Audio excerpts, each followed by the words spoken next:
ಮೈದಾನಗಳಲ್ಲಿ RSSನ ಕಾರ್ಯಚಟುವಟಿಕೆಗಳಿಗೆ break ಹಾಕಬೇಕು ಅನ್ನೋ ನಿಟ್ಟಿನಲ್ಲಿ ಪ್ರಿಯಾಂಕ್ ಖರ್ಗೆ ಪತ್ರ ಬರೆದಿರೋದು. ಪ್ರಿಯಾಂಕಾ ಖರ್ಗೆ ಒಬ್ಬ ಮಹಾಮೂರ್ಖ, ಶತಮೂರ್ಖ. ಯಾಕಂದರೆ ನೆಹರೂಗ ಏನು RSSನ್ನು ನಿಷೇಧ ಮಾಡಲಿಕ್ಕಾಗಲ್ಲ,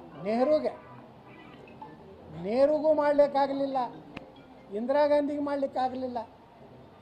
ಈ ಬಚ್ಚೆಗೆ ಏನಾಗ್ತದೆ?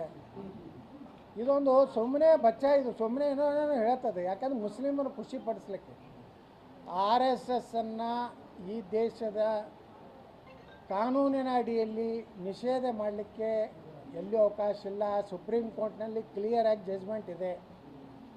ಅದಕ್ಕೆ RSS ಅನ್ನುವಂಥದ್ದನ್ನು ಸೂರ್ಯಚಂದ್ರವ್ರಿಗೆ ಭಾರತದಲ್ಲಿ ಇರ್ತದೆ. ಒಂದಿಲ್ಲ ಒಂದು ದಿವಸ RSSನ ಆಶೀರ್ವಾದ ಮಾರ್ಗದರ್ಶನದಿಂದ ಭಾರತ ಹಿಂದೂ ರಾಷ್ಟ್ರ ಆಗ್ತದೆ. ತಾಲಿಬಾನ್